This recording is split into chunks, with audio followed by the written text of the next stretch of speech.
Buenas tardes. Continuando con el curso virtual, hoy nos vamos a ocupar, dentro de lo que es la especialidad de obstetricia, de lo referente a los periodos del trabajo de parto. Ustedes conocen pues que la gestación es una etapa fisiológica en la mujer que demora 9 meses en promedio y que va a culminar con un evento importantísimo como es lo referente al parto. Una eventualidad que, como ustedes están viendo, se van a conjugar en realidad tres factores, que es el feto, el producto, el objetivo de la gestación, con la contractilidad uterina básicamente, ¿para qué? Para que al final el feto pueda transcurrir a través del canal del parto y finalmente sea expulsado. Lógicamente que esto requiere cierto tiempo y requiere también ciertas condiciones para que se dé de manera fisiológica, que se dé pues de una manera aceptable, para que finalmente el producto sea expulsado y después de esto sean expulsados también los anexos como es la placenta, el cordón y el líquido amniótico. Entonces nosotros vamos a tener que el trabajo de parto lo vamos a poder dividir en 3 periodos básicamente. Un periodo en el cual el primero es el más largo en cuanto al tiempo y 2 periodos posteriores de periodos en tiempo relativamente cortos comparados con el primero. Es así que tenemos 3 periodos definidos durante el parto: la dilatación, el expulsivo y el alumbramiento. Veamos primero lo concerniente al periodo de dilatación. Para esto tenemos que,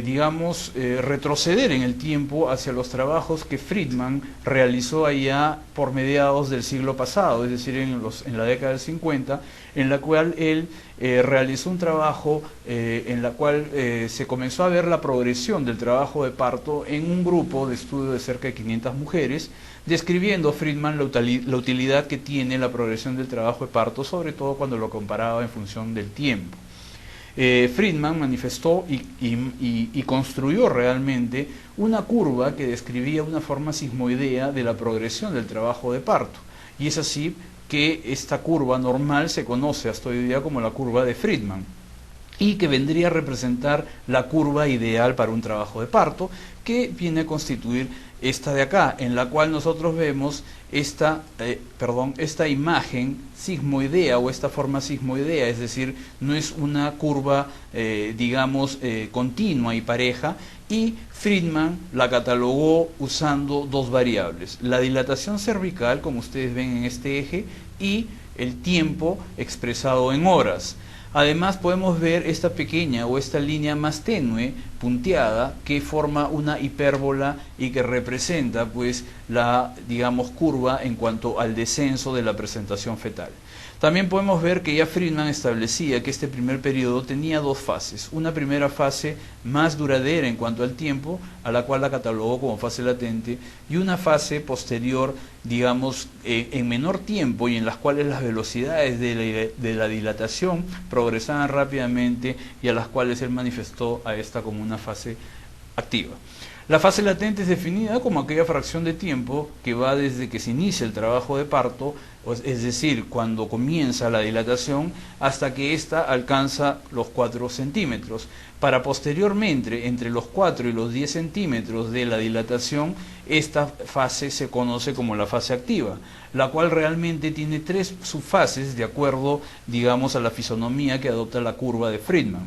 Una primera subfase es la llamada la de aceleración, que trasladada a, los efectos de la dilatación, corresponde a lo que va entre los 4 y los 6 centímetros. Una segunda fase es la llamada de pendiente máxima, en la cual ocurre la máxima velocidad de dilatación, por lo tanto, esta va entre los 6 a los 9 centímetros, para ulteriormente entrar a una subfase en la cual como que habría una detención en cuanto a la velocidad y la progresión de la dilatación, y es por eso que se le llama la subfase de desaceleración, que dura entre los 9 a los 10 centímetros de dilatación. Si nosotros graficamos esta curva en esta gráfica, por ejemplo en rojo, vemos cómo es la curva de dilatación en una mujer que no ha tenido todavía paridad, es decir, una nulípara, y vemos que aproximadamente este primer periodo dura en promedio unas 14 horas, y acá se representa las 2 partes o las 2 fases del periodo de dilatación, la fase latente y la fase activa, con sus respectivas 3 subfases. Y en esta línea amarilla vemos la hipérbola que refleja pues el descenso de la presentación fetal. Asimismo, podemos también observar que en aquellas gestantes que ya hayan tenido antecedentes de paridad, es decir, las multíparas, la curva adopta la misma forma sigmoidea y también adopta la misma hipérbola en el descenso de la presentación. Es más, las tres subfases también aparecen. Sin embargo, lo que estamos viendo es que en cuanto al tiempo, este periodo de dilatación dura menos que en las multíparas, en las nulíparas, cuando se ha llegado a la dilatación 10, como ven ustedes, pues en promedio de 10 horas. Es decir, que podemos hacer las dos curvas para compararlas, y en este caso, en la línea verde está la progresión del trabajo de parto en una multípara, y en línea roja en una nulípara, y la hipérbola amarilla representa el descenso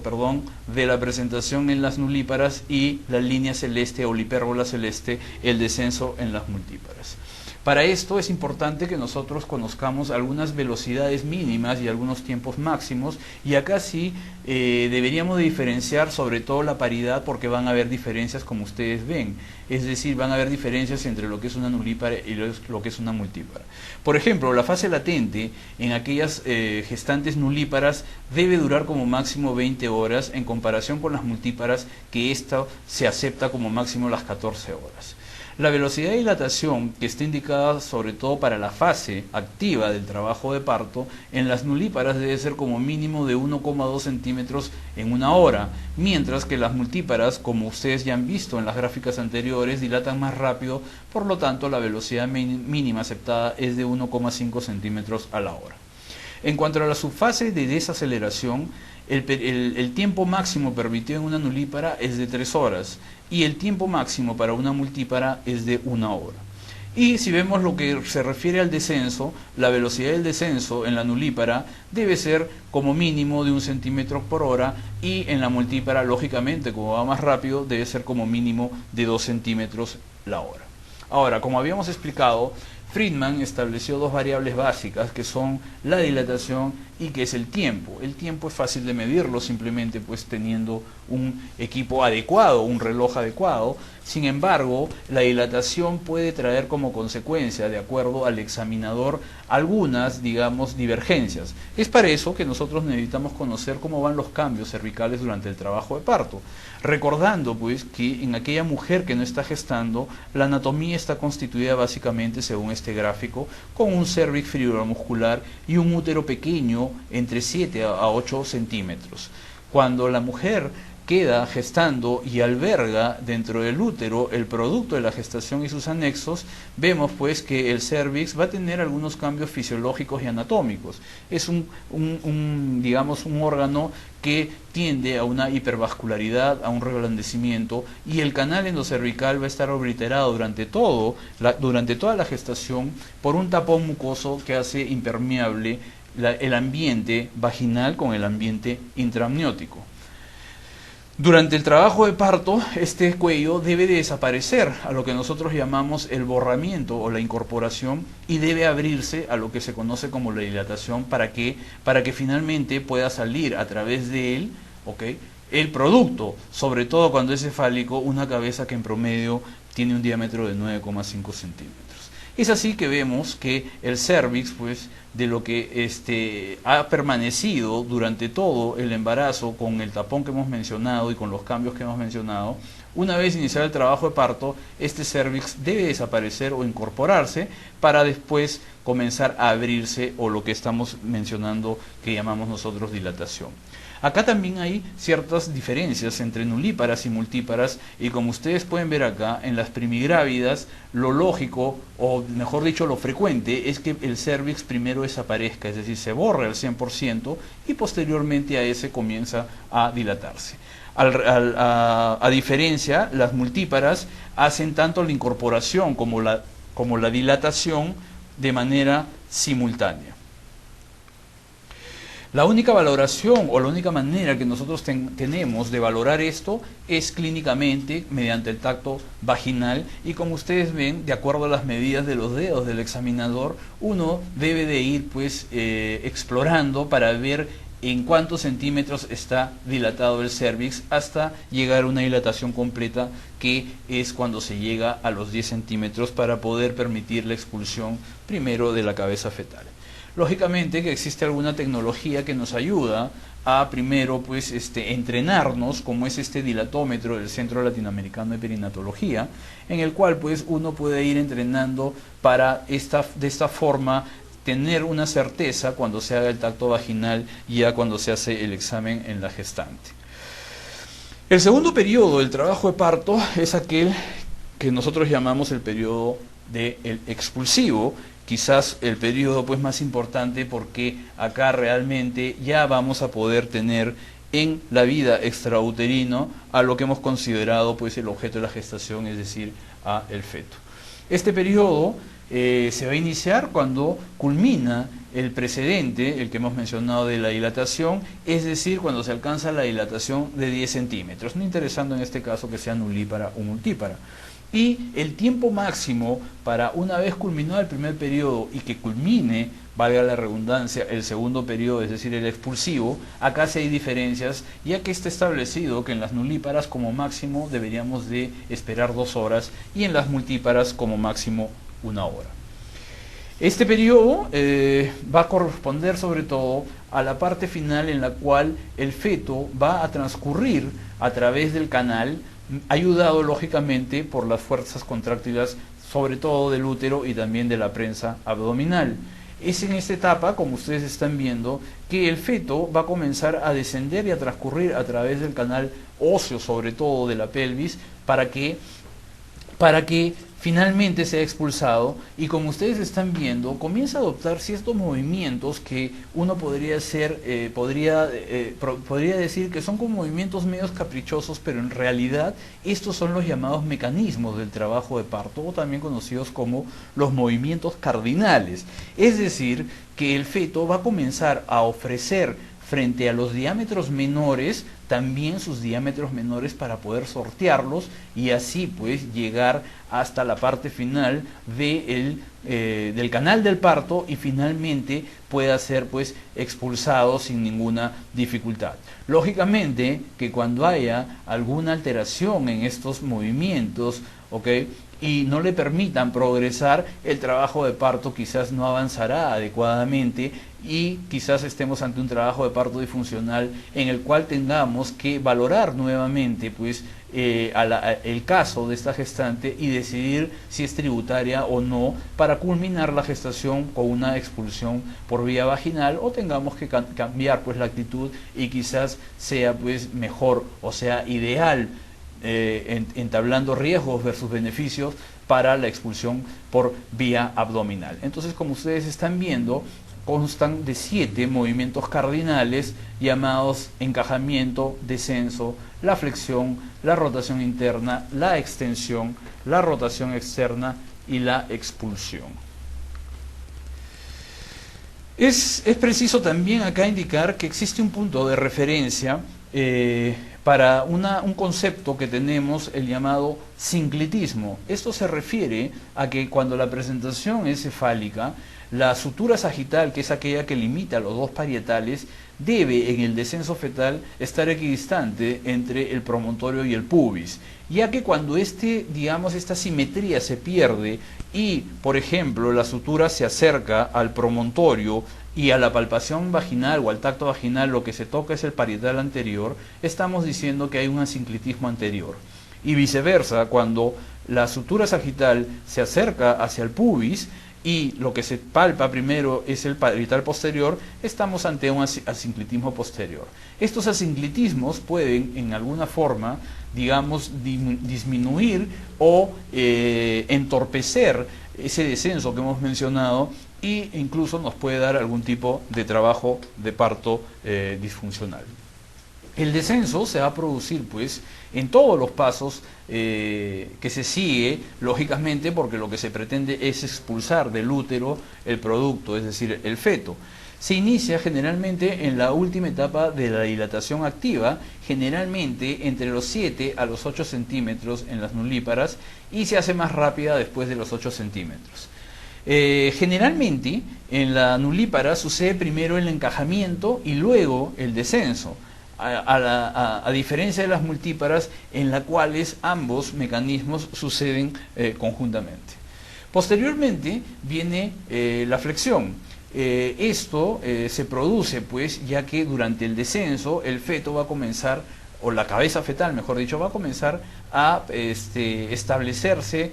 una resistencia sobre todo con las partes blandas y duras del canal del parto. Esto hace pues que la cabeza fetal se flexione y se llegue a tener pues una, digamos, acercamiento del mentón con la horquilla esternal. La finalidad de esto es ofrecer un diámetro menor, porque generalmente al inicio el feto tiene una posición digamos indiferente, y generalmente el punto guía, en este caso lo que se palpa es la bresma, y de esta forma se presenta un diámetro de 11,5 centímetros. Con la flexión de la cabeza, es decir, del mentón sobre la horquilla external, se reduce el diámetro de ofrecimiento al suboccipito bresmático, que es el ideal, es decir, de 9,5 centímetros. ¿Para qué? Para que esto facilite el descenso y el transcurrir del feto a través del canal del parto.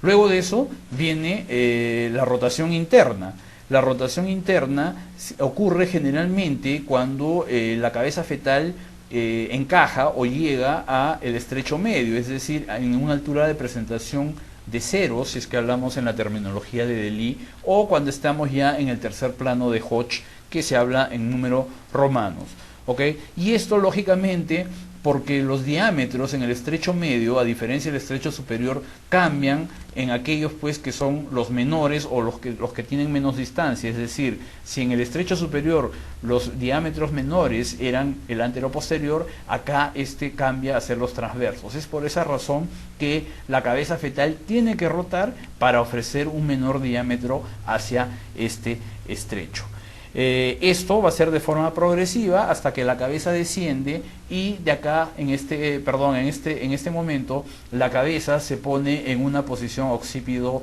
púbica, ¿okay? Que es indispensable para que se pueda completar el parto y la expulsión vía vaginal. Es así que se llega al movimiento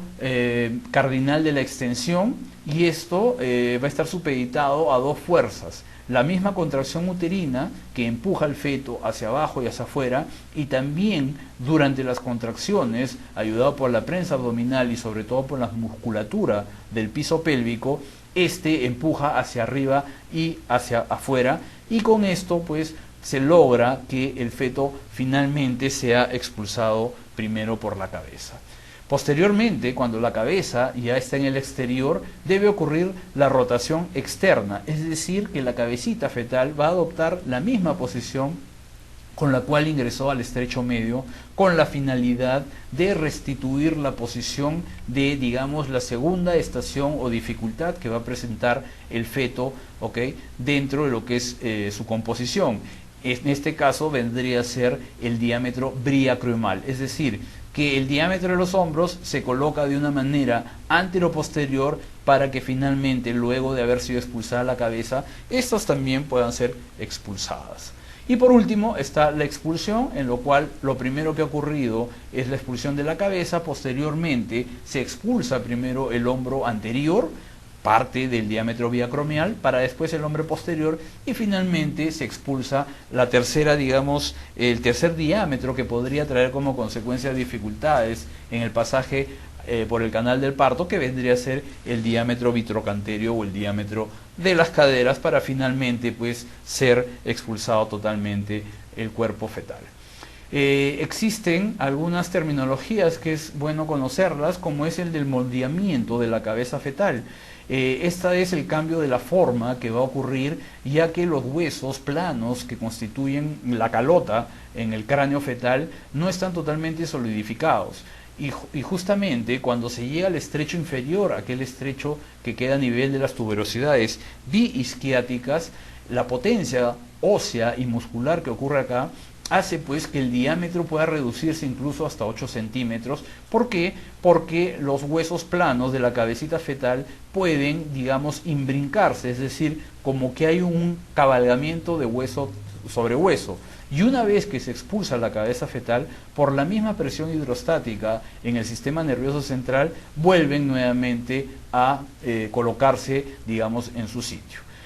A diferencia, existe el llamado caput succedaneum, que incluso los neonatólogos lo pueden considerar como una parte o como una forma de trauma obstétricos, y esto es un edema del cuero cabelludo que generalmente se ve en aquellos trabajos de parto muy prolongados, las roturas prematuras de membranas, etcétera, etcétera, y esto es diferente a lo que hemos estado mencionando del moldamiento de la cabeza fetal. Por último, ya que estamos en el expulsivo, sería bueno también hablar algo sobre lo que es la episiotomía. La episiotomía, que en realidad la única que debería hacerse es la tipo medio lateral, y digamos, artificio que tenemos en la obstetricia y sobre todo en la atención del trabajo parto, nos permite ampliar la parte inferior de la vagina y de la vulva en el expulsivo. Esto permitiéndonos pues ampliar el canal vaginal, ¿okay?, cuando sea muy pequeño o cuando sea muy tenso. Por lo general, la episiotomía debe hacerse de manera única, pero existen eventualidades en que podemos hacer dobles, una a cada lado, y generalmente nos ayuda pues cuando vemos que los productos son muy grandes o están en posición, en presentación podálica, o por ejemplo cuando la labor del parto va muy rápido o cuando vamos a instrumentar el expulsivo. Además también esto nos ayuda, sobre todo cuando hay problemas en cuanto a la velocidad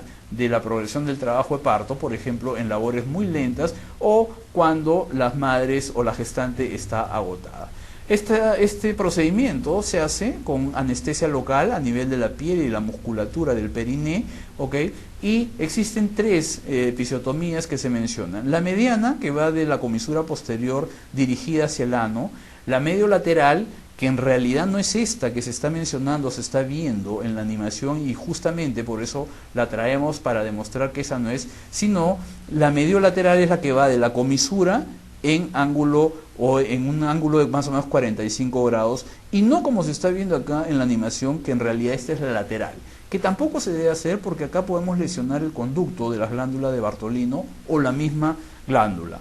La mediana es una episiotomía que, si bien si la comparamos con la medio lateral es más fácil de reparar,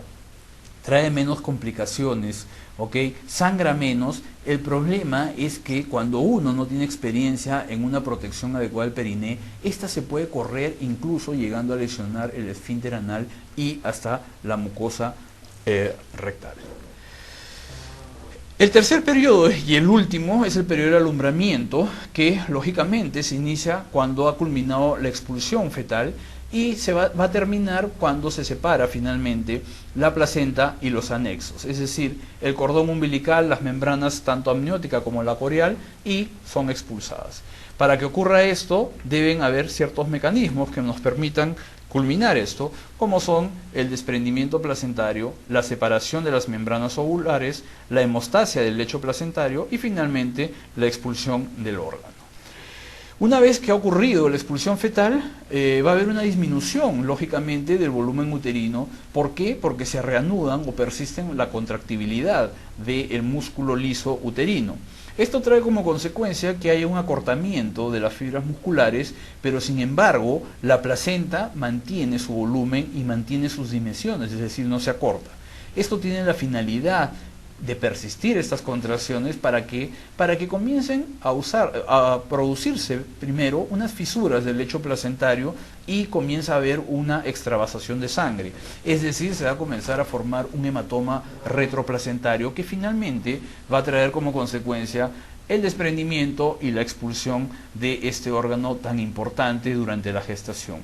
Acá la pérdida hemática máxima aceptada tanto para nulíparas como primíparas es de hasta 500 centímetros cúbicos, porque si supera esto ya estaríamos ante una hemorragia posparto. Y la duración también es similar, no importa acá la paridad, como máximo se acepta que el alumbramiento debe durar hasta 30 minutos. Luego de que se expulsa el feto, habíamos mencionado que ocurre una contracción muy firme de la musculatura uterina, ¿okay?, con lo que va a iniciarse el desprendimiento placentario. La separación de la placenta va a comenzar sobre todo en aquella zona que es más débil, y esto generalmente está a la altura de la capa esponjosa de la decidua basal, para posteriormente pues comenzar con la extravasación y comenzar con la formación del hematoma, lo cual finalmente va a disecar la unión entre la placenta y la decidua.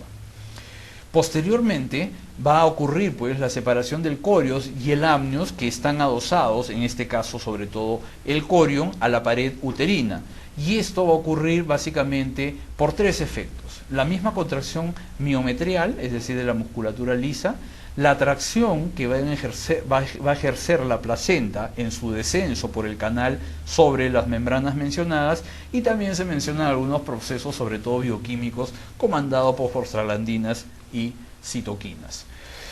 Una vez que se ha separado la placenta,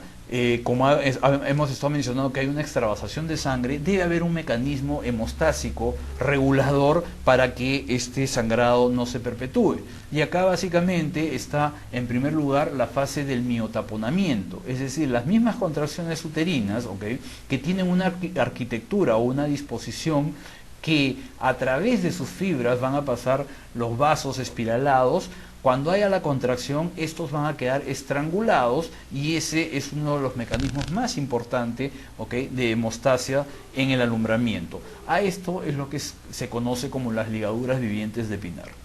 Después también existe una fase de trombotaponamiento, en el cual el fibrinógeno de la placenta hace trombosar pues los vasos uteroplacentarios, y además también es extraída la tromboplastina, que está pues digamos en el hematoma que se ha formado detrás de la placenta, lo cual pues va a activar una cascada de la coagulación de forma local. Y finalmente hay una contracción permanente y fija, contracción uterina, que incluso va a persistir posteriormente, digamos cíclicamente, durante el puerperio, para mantener pues estos fenómenos hemostáticos. Como ustedes pueden ver acá en la arquitectura de la musculatura lisa uterina, vemos pues que entre las fibras quedan estos, digamos, cuadriláteros por donde pasan o transcurren los vasos. Esto, al momento de que ocurra la contracción, va a estrangularlos y no permitir que siga la pérdida sanguínea. Esto es lo que se conoce como las ligaduras vivientes de Pinar.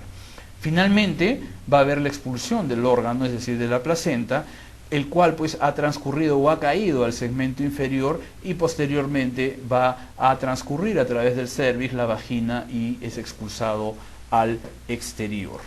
Los signos que se puedan presentar para que nosotros podamos ya, digamos, dilucidar de que se ha separado totalmente la placenta es, en primer lugar, un alargamiento del cordón umbilical o el descenso de aquella pinza que dejamos cuando clampamos el cordón. También cuando el útero se toma o se torna de una forma más globular y duro, generalmente para muchos autores lateralizado a la derecha, y que se encuentra a nivel de la cicatriz umbilical, y a esto algunos lo conocen como el globo de seguridad de Pinar. Además, el útero como que tiende a elevarse o a aumentar la altura uterina, y esto es pues lógicamente porque la placenta comienza a descender y suspende el fondo uterino, digamos, en dirección hacia la cabeza de la madre. O cuando puede aparecer un pequeño sangrado, o algunos mencionan hemorragia repentina y abundante, pero esto va a ir sobre todo de la mano con el tipo o el mecanismo de expulsión o el mecanismo de desprendimiento de la placenta. Así tenemos dos mecanismos. El mecanismo de Schultz, que es el más común en el 60-70%, en el cual pues la placenta, al ser expulsada, va a ofrecer primero la cara fetal, es decir, aquella cara en la cual está cubierta por las membranas corioamnióticas, ¿ok? Y en este caso el hematoma de inicio es central, es decir, la periferia de la placenta no se desprende sino hasta que ha terminado completamente la separación. Por eso, cuando comienza a ver el sangrado, uno puede inferir que la placenta ha sido desprendida totalmente. Y el otro mecanismo, que es menos frecuente, se presenta en 30-40%, es el mecanismo Halo-Duncan, en la cual la placenta, cuando es expulsada hacia el exterior, lo primero que se ve es la cara materna de la placenta, es decir, se expulsa y se visualizan primero los cotiledones. Acá, a diferencia del mecanismo de Schultz, el hematoma generalmente se produce en una zona periférica de la placenta, por lo tanto, una vez que ha sido expulsado el feto, el sangrado es continuo desde que ocurrió la expulsión fetal, y posteriormente persiste, pero es un sangrado, digamos, que se cohíbe o que no es tan abundante como para superar esos 500 centímetros cúbicos que hemos mencionado.